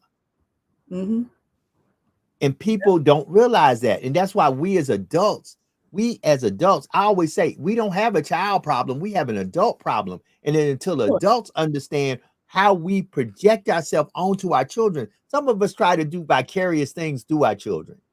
You couldn't do this, you couldn't do that. So now you try to vicariously live through your child. And that is trauma. Come on, fam. We got to do better. That's right. Period. You know what? I'm gonna read some real quick to our viewers. My son sent me an email last week, or maybe about 2 weeks ago now, right? So it was a profound email. He was expressing a lot, and it was a necessary email. And it was, you know, I couldn't believe, you know, what he said. So he starts out mentioning my current husband's name, right? So he said, so-and-so is my stepfather, but I do not think of him as one. I think of him as my father. Although we have not spent much time together as I live away at my school, he has done more for me than my biological father has in such a short amount of time. He wants me to succeed and be the best version of myself, while my father wants me to degrade myself. He has sacrificed so much for my well-being and for my dreams, such as basketball, getting a good education so I can open up my own car company one day. He works overtime just to get me a new pair of basketball shoes and go on many vacations or trips with my friends. I thank him for that, even though it may not show all the time in my actions, but I appreciate the things that he does for not only me, but my sister and my mother, right? And this is from a 14-year-old talking about my husband. Oh, yeah. You know? So it's a beautiful thing that he even recognizes that and loves that. So I applaud, kudos to all the men who have stepped up to be a father in children's lives, and kudos to all the women who have men with children who have stepped up to be a mother to those children. Right. Unbiased, Amen. just love them, sincerity with all their heart and soul. It's important because the kids see it and the kids need it. And a message to the biological parents that may not be in their children's life. Your children still are waiting for you. That's what somebody needs to tell y'all. That's right. And make y'all understand this. Not only are your children waiting on you, your children are waiting on you, and they may come with a little bit of vile and venom, but they really love you and can't wait till you come to them and y'all begin to develop a relationship, because mind you, you are a part of the DNA that is in them, and they spiritually seek you. That's and right. need you. And sadly, if you're out there excluding yourself, you're doing yourself and that child a big disservice. That's right. You have children whose parents are known, quote unquote, crackheads, but that kid would rather be with their parent many times, even in the midst of their addiction, to just be with their mom or just be with their dad, you know? And granted, of course, that can still cause more harm than good, but a child's love is pretty unwavering. Like they just want that love, affection, and attention from their dad, you know, or from their mom, you know, and it's so important. So, you know, like you guys say, like many times as parents, we're doing a disservice to our children. And also even with the whole child support thing, a lot of people think, and there's women that pay child support as well, they think that whatever minute amount of child support that they give, that is enough. They think that the mother could go on a whole vacation, or, you know, I ain't paying for her to go on a vacation. I ain't paying for her to drive, you know, that car, or, you know, but you got to understand that little money you paying, you know, because, you know, brothers like to be in the street. I know we hear them all the time. Shoot, I pay my child support. Well, to do what? Buy them a chicken sandwich and a pair of shoestrings? You know, it takes more than that. Now, let me go to the other side of the spectrum, because there are some brothers out there, like for example, I'm in the court system and I see this sometimes. You know, I see a mother come to child support court and she's getting $1,300 a month from one dad. Absolutely. That's my husband. He pays a ton of child support for his kids. Oh, yeah. I've seen them get $1,300 a month from one dad, and they're in there with 5 children, with 5 baby daddies, and they're getting $1,000+ from each baby daddy. And you know, there's always 2 sides to this coin. And here's the thing: regardless of what the dollar amount is. I go back to what you said at the beginning of this podcast. Regardless of what the dollar amount is, are you spending quality time with your child? Here's why. Because you can have all the money and be giving your child everything in the world in child support or non-child. You can be a two-parent home and giving your child everything monetarily that you believe that they need in the world. And they could be just like the child that Jax was talking about with 12 cases on them, because eventually all the stuff you buying, still there is a void in that child's life. Because when a child is acting out, doing things that is illegal or doing things that's not right, it's because there's a void in their life. They're trying to fill a space with something that they believe needs to be there that unfortunately they're not getting. That's right. It is 27 minutes past the hour. 27 minutes past the hour. We are broadcasting live on Facebook Live, on YouTube Live, and on Instagram. It is yours truly, Joe Dupree, in the building, along with my sister Jax. And I'm going to switch gears because we've been talking about child support, relationships, and all that. So let's switch gears. It's getting ready to be the weekend, baby. And not only is it about to be the weekend, baby, there's about to be some major great holidays coming up. If you celebrate them, if you don't, there's going to be some time that people are going to be out there doing what they do. Memorial Day is coming up. We got Juneteenth coming up. We got Father's Day coming up. Father's Day and Juneteenth are both together. That makes me want to sometimes say, once again, here comes the socks, the t-shirt, and the drawers, and now they done gave us another holiday on top of that. Okay, then we got 4th of July. Right. We got 4th of July coming up, and listen, I hate to tell y'all this. As soon as 4th of July hits, y'all better get ready because 30 days after 4th of July, summer's over. It's school time all over again. Crazy, it goes so fast.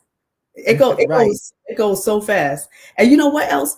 Today, if you know, for those that don't know, in 1990, the WHO, and this is so like, you know, off topic or whatever, but I found it interesting that it was in 1990 when the WHO deletes homosexuality from its list of mental disorders. So that's fascinating. I didn't realize it was in 1990. So the World Health Organization deleted homosexuality from mental health disorders. And then the first same-sex marriage was 14 years later in Massachusetts, actually. So interesting, right? Yeah. And so it's so funny. Like when I found this out, I thought about you, how you always talk about follow the money, right? And so when you follow the money, even when you think about the whole legalization of marijuana nowadays, I don't know, is it legal in New Orleans yet or not yet? No. Okay. No. It is. Hold it. They have it for medicinal purposes. Okay. But you have to, it's a long thing that you have to do from the doctor. It's not where you can just walk down the street and be smoking pot and everything's cool, or smoking marijuana and everything's good. No, you will get arrested. Yeah. And so it's funny because when you follow the money, even with that, like, okay, it's legal now. You're trying to throw out some cases on people, you know what I'm saying? But it's still, you know, follow the money. That's where it goes. So right. I mean, Jax, you gotta listen. Think about how many black and brown black folks. Okay, when we say black and brown, we're not putting in our Hispanic brothers and sisters. We just talking about straight African American black folks.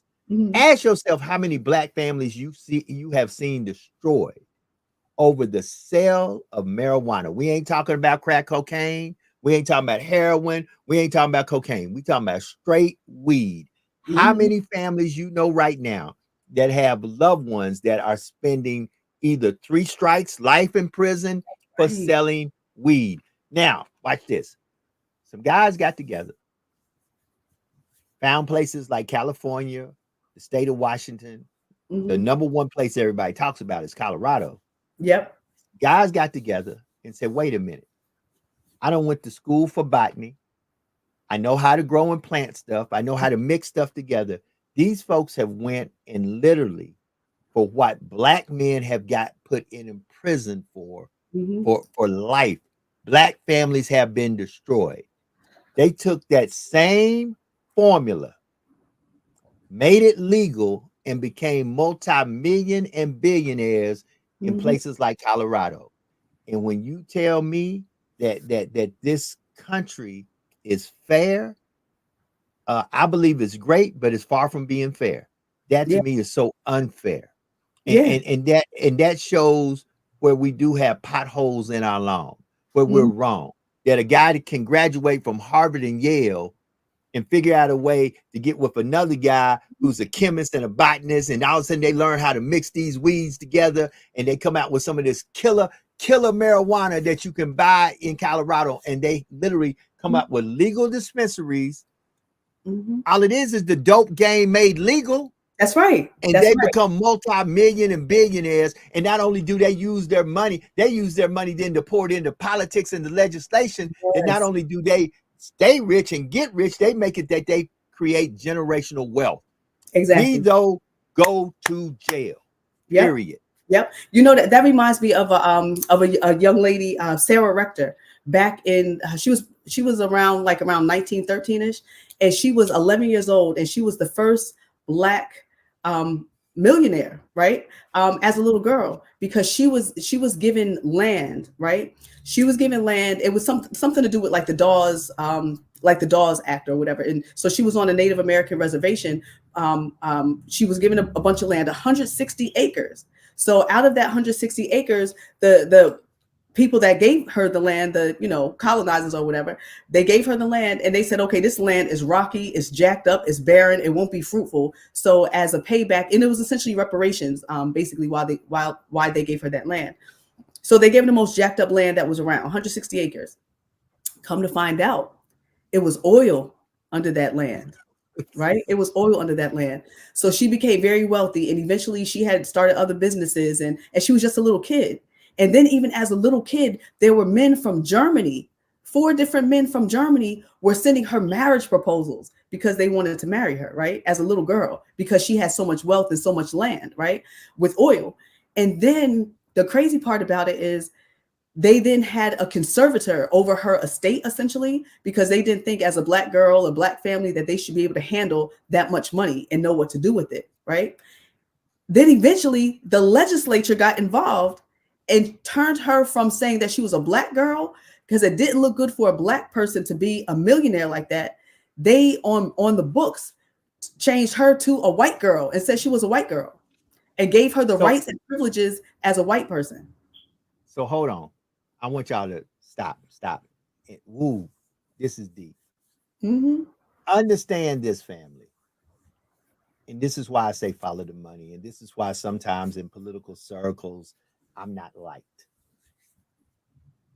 It saddens me that every time we achieve something that can bring financial wealth and stability to our community or to us as a people who are not melanated want to put somebody not melanated over us to manage the money. When you look at some of these grants, when you look at some of these districts that are set up, when you look at some of this legislation that is set up, it puts non-melanated people over melanated wealth to manage that wealth. It's like, we can't give you this grant and you can't facilitate this grant and manage the money yourself. We have to find this non-melanated group of folk. And when I say non-melanated, I'm talking about white folk. You got to take white folks and put them over Black grants to run Black businesses and to run Black administrations, run Black government. And many a times we don't even and that bothers me. If we set up a district or an area or something that's supposed to be controlled by Blacks, ran by Blacks, the money's supposed to be shared by Blacks. They always connect us to you have to be connected to this predominantly ran white organization that will manage the money and divvy the money out to you. For prime example, many times I see grants when they're given out to minorities, those grants are managed by the United Way. They're managed by predominantly Caucasian companies that say we divvy out. It's almost like you can't manage your own money. We're going to give you an allowance. It's almost like we can't obtain wealth because they won't allow us to manage the wealth. I mean, it's unfortunate. And this young lady died she was in her late 60s, I believe around 67 years old. And, she, was eventually got married, had 3 beautiful children. She was enjoying, she was spending lavishly, at one point. But it's just so unfortunate. Like I said, she was about 11 years old when she acquired this land. And it was a ton of, could you imagine 160 acres? And they said, oh, well, let's just pay her off. Let's just give her this land as part of like reparations. And then it was oil, bountiful with oil, underneath. And then they still took advantage. But like I said, the part that really trips me out is how the government got involved to then put on that she's no longer a little black girl. Because they said black girls can't have that type of wealth. Black women, black people. If you are black, stay back. If you brown, stick around. And if you white, you all right. And listen, it ceases to amaze me that how they always talk about subsidies, welfare, government when it comes down to black people. But when it comes down to people who are not black, all of a sudden, the government is all in white people business. Government is all in the business of making sure white folks are all right. You'll be surprised how many white folks get SBA loans, which is the government. If you got a small business loan, that's the government. The same government you talking about. I don't want the government in my business. And look at how they just give them black folks all that welfare. If you've got a small business loan, you got a government loan. If you look, this is what kills me. If you go to college and you get a Pell Grant, you got government money. That's right. Most folks who go to college that are black, most white folks who go to college, y'all got government loans to pay for your college, but you ain't talking about that government. That government is, if the government suits your purpose and your ideology, more government, please, more government, please, more government, please. But the moment that you see that same government is uplifting somebody in the black community or is putting into the black community to bring, once again, you do understand we did not start at the same starting point in this country. We built it. Black folks built this country. We built this country on slave free labor. Slave free labor. My ancestors did not get 1 penny for any of the labor they put in picking cotton, building infrastructure, and building it. They didn't get 1 penny. And y'all have the mitigated gall and audacity to look at me sideways when I say I demand reparations. And you know what's so crazy? Go ahead. No, it's so crazy even when you think about it. Like all the cotton that we picked, how many cotton mills or cotton companies or whatever do we actually even own now? Maybe it's a couple. None.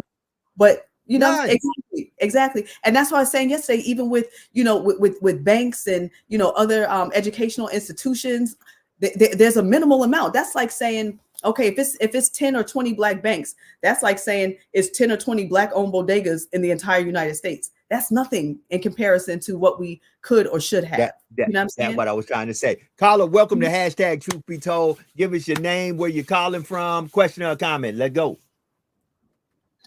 Comment.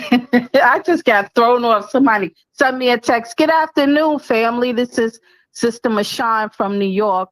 And when you're talking about money and following the money and who gets the money, who has access and is privileged from the money, even off of our backs, I had to say something. And when you mention about grants, which is important, oh my goodness, who gets the grants? Who's following and tracking down the grants that we supposed to have access to? And I've seen that a lot, and it becomes disappointing and frustrating because I see the non-melanated people get the grants, get information on how to access and get the grants and get back to them. On a closing note, Kamala Harris had a, now I'm going to the Small Business Administration. U.S. Small Business Administration, and how they're supposed to have their melanated part for Black American women, or let's say melanated Black and brown people. But here's the thing. They had a meeting on about a year and a half, I'll say 2 years ago. I was on that live. And Kamala Harris was there, but the majority of people there were like Indian from India or Hindustan, as you call it, and white people. And I didn't see too many Black Americans there on that panel. So the thing is, why are we still, this is our country, I believe is my land, my ancestors' land, so to speak. And we're still struggling to get funding for our community. That's right. So something has to be done. Thank you. Let me say this. Thank you for calling in, Sister Michonne. And I want to make a comment to that, and I'm going to turn it over to Sister Jax. Here's why a lot of folks don't understand. There is a lot of money coming into the Black community. That money that is coming into the Black community is mostly being managed by white people. See, that's what you get. You get $100. Okay, watch this. You get $100,000 grant that comes into the Black community.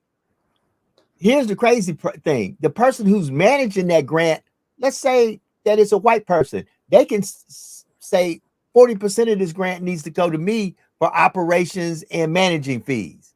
So out of that $100,000 that was supposed to come to the Black community, now a white person has $40,000 that's in their pocket to do quote unquote administrative stuff with the grant, because that's what they have to do. So we now only get $60,000 of the grant. Well, watch this. If that is a housing grant and it's to put roofs on people's houses, well, here comes this person who does the administrative job, and they hire white roofers to put the roofs on the Black folks' houses. So now here goes another $40,000 in costs and expenses that did not go to Black people. Black people may benefit from it, but $80,000 of this grant went to white folks because white folks managed the grant. White folks did the labor on the grant, and all of a sudden the Black people got a new roof. But there was no wealth in the Black community. That's right. So if a Black person had to manage the grant, just imagine if the whole 100,000 had stayed with us melanated people. That's what they're not telling you. And that's where our Black politicians are failing us, because we sit in back rooms and we get our little, out of that 20,000 that's left over. We get our little percentage on it. Let's go ahead, Sister Jackson. I get ready to take this next call. No, you're so right. And you know, the flip side of it is still so unfortunate many times, because many times as a Black folks, we are not in position. Our paperwork ain't on point. We're not registered with who we need to be registered with. We're not organized. Not all Black businesses, obviously, not all, but some of us, you know, we sometimes fall short and don't have stuff in order. And that's one of the things I truly love about our mayor in here in the city of Newark, Mayor Baraka. He's trying to open up all these opportunities for us as Black and brown people. But many times he's even saying that, you know what, our stuff sometimes is not in order. But when it's in order, he'll rock with you. Raggedy. He'll rock with you. He'll make sure it happens. You put in the work, he gonna put in the work, you know? So we have to do better as a people, get organized, find some better systems, whether it be filing systems, resource, allocation. Like, we have to get better as a whole. But go ahead, take this call. Who we got on the line? Hey, who we got on the line? Give us your name, question, or comment. Let's go. Comment. This is Rhonda. Hey, Rhonda. Listen, they need to listen to you, Brother Joe, because everything you said is right on point. The money comes, but it's not delegated to our community. It's rerouted. And a lot of people, we don't get to understand the rules. We have to learn their law. It's just like Malcolm said, if we don't know their law, we can't do what we need for ourselves. And everything you hit on, Brother Joe, is exactly right.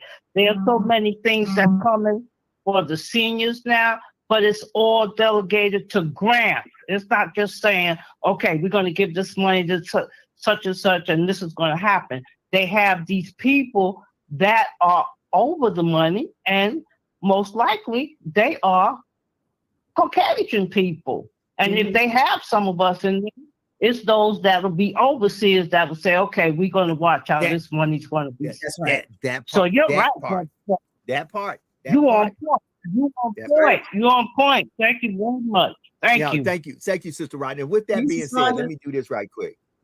I normally wouldn't do this, but I got to do it now, because a closed mouth would never get fed. A closed mouth would never get fed. So let me open up my mouth. Let me make this clear. Me and Brother Fatim, we are looking for 5 to 10 sponsors at a very minimal cost. If you want your brand to be seen at the 2024 Essence Music Festival in New Orleans, you need to get in touch with us. It's that simple. We are looking for 5 to 10 sponsors. We're going to give it to you at a minimal cost. We will be there all 4 days of Essence. If you know me and the Essence Music Festival, I've been there since day one. We will make your brand get out there. We are going to be doing a lot of lives. We're going to actually do 2 broadcasts of hashtag Truth Be Told live from New Orleans. So if you want to have your brand flashing across the screen in front of hundreds of thousands and over 500,000 people, hey, you need to get with me, because we're going to have a background in the back with all our sponsors on it, and you can be a part of this, and we're going to do this at a minimal cost. But we are looking for sponsors. So you can inbox me, you can text me, or you can call me for more information. We are going to be at the 2024 Essence Music Festival of Culture. It's going to be me and Brother Fatim this year, but next year, the whole crew going to be down. Hashtag Truth Be Told will be in the building. The whole crew in 2025 going to be in the building. But we are looking for sponsors in 2024, and we will be on Radio Row. We will be at the Superdome for the concerts, and we'll be there with Frankie Beverly and Maze, Janet Jackson, Charlie Wilson, Cash Money Records reunion, and so much more as people are being announced. To be exact, they just announced SWV will be down there also. So, you know, hey, we're going to be in the building, and we need you to be in the building with us. That's all I had to say. Sister Jax, we back. Sister Jax froze. Oh, no. Did Sister Jax freeze or did I freeze her? Oh, she froze. She'll be back. She'll be back. She'll be back, family. So look, let me go ahead and remove her from this. Yep. Let me boom. Jax will be back. Listen, it is 13 minutes to the top of the hour. It is the 17th day of May. It is about to be the weekend, baby. About to be the weekend. Listen, tell a friend to tell a friend. All that good stuff. All I can say is, family, we are in the building and we appreciate you. And we see that y'all are out there, and we've got nothing but love for you. And thank you to everybody who's in the chat. We see y'all in the chat. And listen, have a great weekend. We going, you know, I'm waiting for Jax to come back. And big ups to my brother Fatim out there and everybody. Let me put this back up here again so y'all can catch this. You know, I know folks are trying to log back in, but there we are. We will be at the Essence Music Festival of Culture. Let me see what this message is. I'm pretty sure I know what it is. Mm-hmm.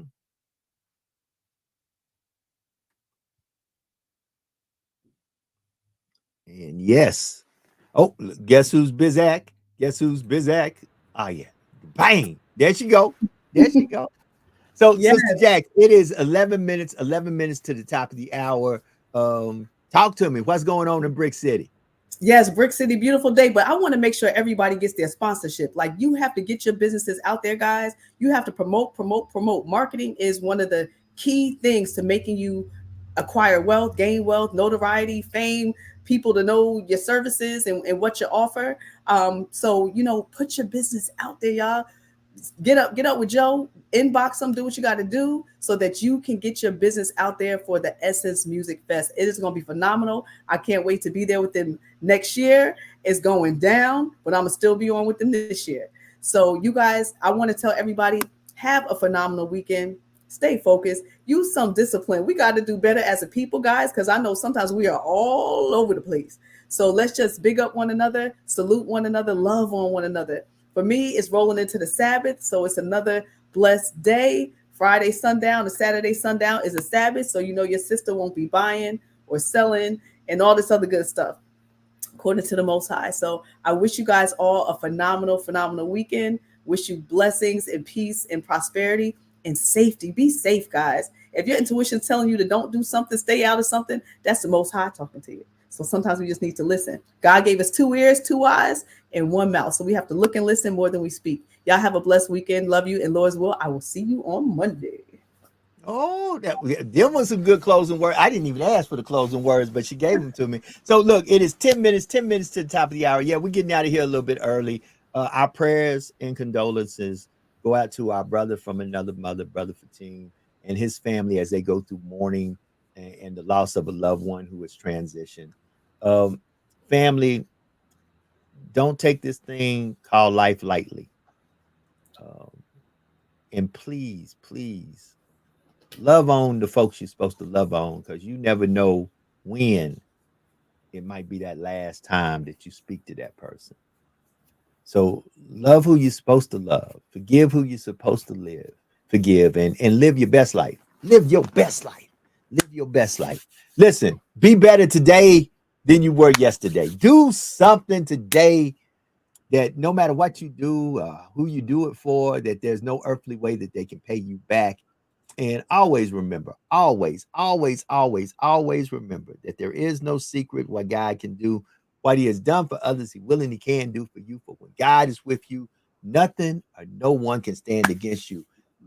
Lord's will. Let me put it back up here. Lord's will. We will be back on Monday for Make It Happen Monday.